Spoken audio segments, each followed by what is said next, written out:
আমার স্বামী টিটু ঘর জামাই থাকতো আমাদের বাড়িতে, কিন্তু সে ছিল অকর্মা, কোনো কাজ করতে পারত না। কিন্তু তাকে আমি অনেক পছন্দ করতাম, তাই বিয়ে করে ফেলি।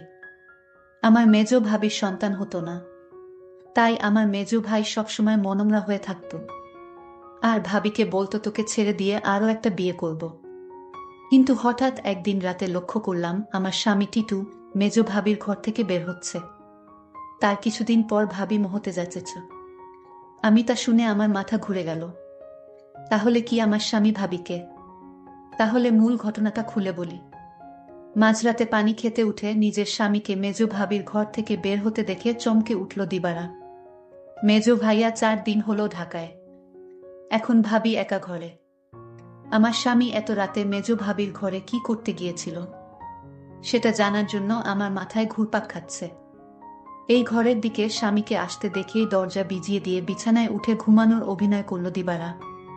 তার স্বামী দরজা ঠেলে সন্তর্পণে হেঁটে এসে বিছানায় তার পাশে শুয়ে পড়ল। দিবারা এই বাড়ির মেয়ে, তার স্বামী ঘর জামাই। দিবারা জানে কোনো রকম অপরাধ করলে তাকে সহ তার স্বামীকে এই বাড়ি থেকে বের করে দিবে ভাইয়েরা, তাই এই ব্যাপারে আর কোনো কথা বলে না দিবারা। পরের দিন সারাদিন মুখ কালো করে রাখলেও তার স্বামী টিটুকে এই বিষয়ে কিছুই জিজ্ঞেস করে না সে। তারপরের রাতে দিবারা আর কিছুতেই ঘুমাতে পারে না।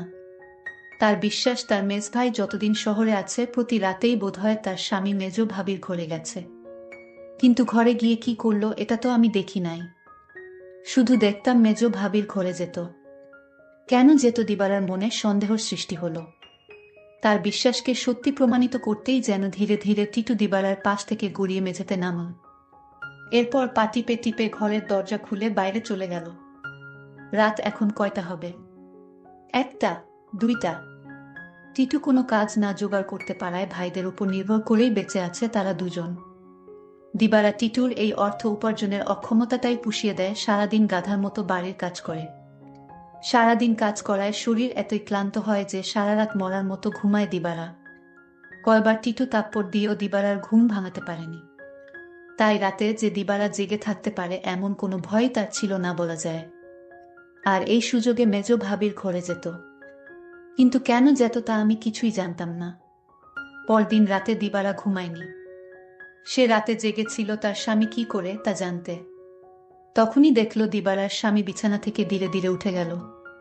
ঘর থেকে বের হয়ে মেজ ভাবির ঘরে গেল। কিছুক্ষণ পর মেজ ভাবির ঘর থেকে চিৎকার শোনা যাচ্ছে। মনে হচ্ছে ভাবির এক অন্যরকম চিৎকার। আমি ভাবতে থাকলাম কি হতে যাচ্ছে এখানে। আমি কিছুটা আন্দাজ করতে পারলাম না আসলে ওই ঘরে কি হচ্ছে। টিটু চলে যেতেই বালিশে মুখ গুজে ফুপিয়ে কেঁদে উঠল দিবারা। সে তার স্বামীকে কত ভালোবাসে, সে কিনা করে সারাদিন তার জন্য, আর সে কিনা তার সাথে বিশ্বাসঘাতকতা করতে পারে। দিবারা ভাবল ওই ভাবির ঘরে কেন আমার স্বামী টিটু যায়, এটা আমার যে করে হোক জানতে হবে। পরের 2 রাত অনেক চেষ্টা করেও জেগে থাকতে পারল না দিবারা। সারাদিনের কাজের ধকলে এতই ক্লান্ত থাকত যে মাঝরাত পর্যন্ত বিছানায় শুয়ে জেগে থাকা তার পক্ষে অসম্ভব ছিল। তারপরে যখন মেজো ভাই চলে এলো তখন থেকে দিবারা কিছুটা নিশ্চিন্ত হলো। তারও কয়েকদিন পর এক রাতে গভীর ঘুমে ঘুমিয়ে রয়েছে দিবারা। অনেক ধাক্কাধাক্কি করে তাকে উঠালো তার স্বামী টিটু। ঘুম জড়ানো ক্লান্ত কণ্ঠে দিবারা বলল, কি হয়েছে? এত রাইতে ডাকেন কেন? লাইটটা একটু জ্বালাও তো। সারাদিন কাম কইরা কুল পাই না। উনি আছেন তার চিন্তায়, এখন ঘুমান। এই বাড়ির সবচেয়ে অবস্থাপন্ন বলা যায় মেজু ভাই শহীদকে। তার স্ত্রীও অবস্থাসম্পন্ন ঘরের মেয়ে। শহীদ মিয়ার বড় চালের আড়তের ব্যবসা। গ্রামের দিকে হলেও শহীদের ঘরটা দেখার মতো। ইট সিমেন্টের দেয়াল আর টিনের দোচালা।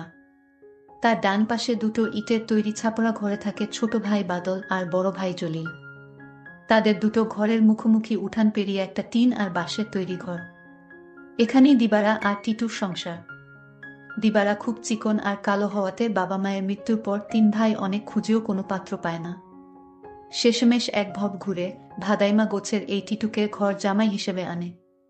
ভেবেছিল টুকটাক কিছু কাজে তাকে লাগাবে, কিন্তু সে পুরোই অকর্মা। সেই দিনের প্রায় 1 মাস পর বাড়িতে বিরাট উৎসবের মতো আয়োজন হলো। দিবারার ছোট ভাইয়ের 2টা আর বড় ভাইয়ের 3টা সন্তান হলেও মেজো ভাই বিয়ের 4 বছর পরেও সন্তানের মুখ দেখতে পারেননি। মেজো ভাই আরেকটা বিয়ে করবেন কিনা এটা নিয়ে চিন্তা ভাবনা করছিলেন। যে স্ত্রী তাকে সন্তানের মুখ দেখাতে পারবে, মেজো বউকে তাহলে এই বাড়ি ছেড়ে চলে যেতে হতো। ঠিক এই সময়েই আনন্দ সংবাদটা পেল সবাই। মেজো বৌমা হতে চলেছে। মেজো ভাইয়া আর ভাবির আনন্দ দেখে কে। এই উপলক্ষেই এই উৎসব আয়োজন। দিবারা যখন আনন্দের সাথে টিটুকে এই খবরটা দিল তখন সে সামান্য একটু মুচকি হেসে বলল, ভালোই তো। শুনছিলাম কোনো ফকিরের কাছ থেকে পানি পড়া নিচ্ছে।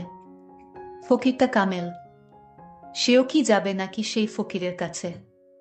কোথায় থাকে সে? যেখানেই থাকুক, তুমি যাবে কি না সেটা বলো। দিবারা বলল, আমার দরকার নাই। আমি সবই বুঝি, তুমি ভাবিরে ফকিরের কাছ থেকে পানি পড়া এনে দাও, এটা তোমার বানানো কথা। এটা আমি বিশ্বাস করি না। দিবারা আরো বলল, আমি একদিন তোমার এই রহস্য খুঁজে বের করব। আর যেদিন তুমি ধরা পড়বে সেদিন বুঝতে পারবে তোমার কি অবস্থা হয়। টিটু তখন বলেছিল, তুমি আমারে বিশ্বাস করো না। দিবারা বলল, করি, কিন্তু তুমি তোমার প্রতি আমার বিশ্বাস দিন দিন উঠে যাচ্ছে। যতদিন পর্যন্ত আমি জানতে না পারবো তুমি মেজো ভাবির ঘরে কেন যাও, ততদিন পর্যন্ত তোমার প্রতি আমার আর বিশ্বাস হবে আর হবে না। দিবারা এই কথা বলে ঘুমাতে গেল। তার স্বামী টিটু তার সাথে শোয়া ছিল, কিন্তু হঠাৎ করেই দেখল তার স্বামী বিছানায় নাই। তখন দিবারা চিন্তা পড়ে গেল, আজও চলে গেল। ভাবির রুম থেকে এক প্রকার চিৎকার আসতে শুরু করলো। আমি কিছুই বুঝতে পারলাম না এটা কিসের চিৎকার। মনে হচ্ছে মেয়েলি কণ্ঠ। প্রায় 1 ঘন্টা পর দিবারা দেখতে ফেল মেজো ভাবির রুম থেকে বের হতে। দিবারার মনে দিন দিন সন্দেহ বাড়তে লাগলো। তারপর দিবারা ভাবল, একদিন আমি জানালা দিয়ে দেখব তারা কি করে। দিবারার স্বামী দিন দিন দিবারার প্রতি কমে যাচ্ছে। কিন্তু আজ 2 দিন যাবৎ দিবারার স্বামী মেজো ভাবির রুমে যাচ্ছে না, সেটা লক্ষ্য করল দিবারা। দিবারা তার স্বামী টিটুকে জিজ্ঞেস করল, কই, আজকাল তো তোমায় আর দেখি না ভাবির রুমে যেতে। তার স্বামী টিটু তাকে একটা তাপ্পড় মেয়ে বলল, তোমার বাবার বাড়ি থাকি বলে তুমি কি আমায় যা বলবে তাই মনে করবে? সবকিছুর ভিতর শুধু কি তোমার অধিকার আছে, আমার নেই? এর মধ্যে হঠাৎ খবর আসলো মেজো ভাবি মা হতে চলেছে। দিবারা সেটা শুনে তমকে গেল, কারণ মেজো ভাবির স্বামী মানে আমার মেজো ভাইয়ার তো সমস্যা ছিল। তাহলে কিভাবে সে মা হতে চলল? আমার মাথায় কোনো কাজ করছে না। আমার মনে সন্দেহ হতে লাগলো। দিবারা তার স্বামীকে বলল, আপনি এখন আর দেখি দিবারার রুমে যান না কেন? কখন কি করব সেটা আমার ব্যাপার। যাই হোক, আমি এবার অপেক্ষায় আছি কখন আবার আমার স্বামী তার রুমে যায় সেই প্রতীক্ষায়। এর কিছুদিন পর তার স্বামী টিটু ভাবির রুমে গেল। তারপর আমি জানালা দিয়ে যা দেখলাম তা দেখে আমার চোখ ছানা বড়া হয়ে গেল। দিবারা এই দৃশ্য দেখে সে বিছানায় শুয়ে কান্না করতে লাগলো। ঠিক তখনই আমার স্বামী টিটু আমার রুমে এসে পড়ল আর আমায় বলতে লাগলো, আরে শাহানা, লাইট জ্বালাও না, দেখ কি দেই। বিরক্ত হয়েই বিছানা থেকে নেমে লাইট জ্বালালো দিবারা। তারপর চকিতে এসে বসল। টিটু তার সবগুলো দাঁত বের করে হেসে পাঞ্জাবির পকেট থেকে এক জোড়া চুড়ি বের করল। আরেকটু কাছে আসো, পরায়া দেই। চুড়িগুলো দেখেই চিনল দিবারা এগুলো স্বর্ণের। আর এর মালিক যে মেজো ভাবি ছাড়া কেউ না, তাও সে ভালো করে জানে। সে ভয়ে ভয়ে ফিসফিস করে বলল, এগুলা তো মেজো ভাবির, তুমি পাইলা কই? আরে ভয় পাইও না, চুরি করি নাই, মেজো ভাবি আমারে দিচ্ছে। বলো কি? সে কেন দেবে? তোমারে একটা কথা কই। কই কই কইরাও এতদিন কইতে পারি নাই শর্মে। ভাবছিলাম তুমি আমারে ভুল বুঝবা, কিন্তু তোমারে আমি কি কিছু গোপন করি বলো? ভুল বুঝো না বউ। মেজো ভাই এইবার ঢাকায় যাওয়ার পর কয়রাত আমি মেজো ভাবির ঘরে গেছিলাম। টিটু আবার বলল, মেজ ভাই ঢাকা যাওয়ার পরে মেজ ভাবির কয় রাত খুব জ্বর হয়েছিল, কিন্তু তার যত্ন করার মতো কেউ ছিল না। তাই ভাবি কইল, দেখ টিটু, তোরে আমি ভাইয়ের মতোই দেখি। আমার সারাদিন ভালো লাগে, খালি একটু দুর্বলতা থাকে, কিন্তু রাত হইলেই জ্বর বাড়ে। তুই কি রাইতে আইসা আমার মাথায় একটু পানি ঢালতে পারবি? দিবারা অবাক হয়ে বলল, আমারে কইতে পারত। ছোট ভাবি, বড় ভাবি আছে, তোমারে কইল কেন? আমারে সারা দিনে জ্বরের কথা একবারও কইল না। টিটু মুখটাকে মলিন করে বলল, দেখলা, সব আমার কপালের দোষ। আমি জানতাম তুমি আমারে সন্দেহ করবা। আমি কি আর মাইন্সে বিশ্বাস পাওয়ার যোগ্য?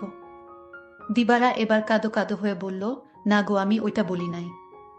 আমি তোমারে বিশ্বাস করুম না তো কারে করুম কও?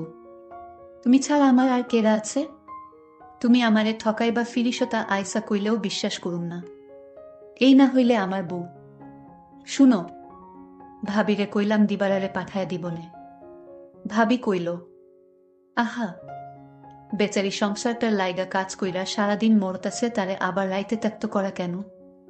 দিবারা জানে যে আমি তোমারে ভাই মানি। তুমিই আইসো, দিবারা কিছুই মনে করবে না জানলেও। ওর মন এত নষ্ট না। তবুও আমি তোমারে কিছু কই নাই ডরে। তাছাড়া বুঝি তো পরের বাড়িতে থাকি, বেশি তর্ক মানায় না। এই জন্যই আমি তোমার ভাবির রুমে গেলাম চুপি চুপি। কারণ রাতে তোমার ভাবির মাথায় পানি না দিলে কি তখন জ্বর ছাড়ত? আমি যদি ভাবির পাশে না থাকতাম আর মাথায় পানি না দিতাম তাহলে জ্বরে মইরা যাইত। এতদিনে ভাবিকে কবরস্থানে রেখে আসতে হতো। দিবারা তখন বলল, সবই বুঝলাম, কিন্তু একটা বিষয় আমার মাথায় ঢুকছে না। টিটু বলল, কি কথা তোমার মাথায় ঢুকছে না আমারে বলো। দিবারা তখন বলল, আমার মেজু ভাইয়ের সমস্যা ছিল, কিন্তু সে কিভাবে মা হতে চলেছে। আর ভাবির ঘর থেকে কিসের আওয়াজ আসতো। টিটু তখন বলল, তুমি দেখি আবার আমাকে সন্দেহ করতেছ। এই সন্দেহটা তোমাকে দূর করে দেই। তোমার মেজ ভাবি একদিন আমায় বলল, আমার সংসারটা মনে হয় টিকবে না। আমি বলেছিলাম, কেন টিকবে না? কারণ আমার কোনো সন্তান নেই, তাই স্বামী আরেকটা বিয়ে করতে পারে বলে আমায় বলল।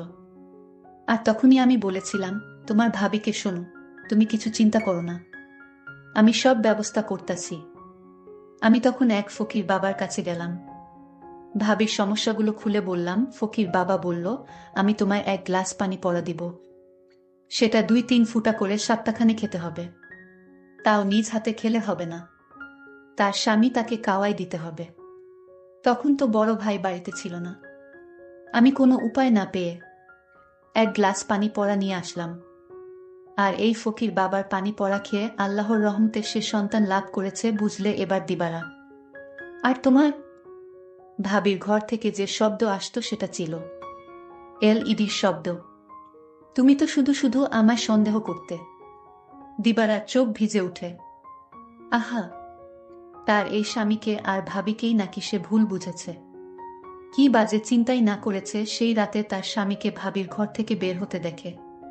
সে সিদ্ধান্ত নেয় তার সহজ সরল এই স্বামীকে আর কোনোদিন সন্দেহ করবে না সে। টিটু বলল, আমি সেবা যত্ন করাতেই তো ভাবি সুস্থ হইয়া গেল। তাই তো খুশি হইয়া দিল এই চুরি জোড়া, কইল দিবারারে দিও। তবে দিনের বেলা এটা পইর না, সাহানা। বুঝি তো পরের ঘরে থাকি, 5 লোকে 5 কথা কইব।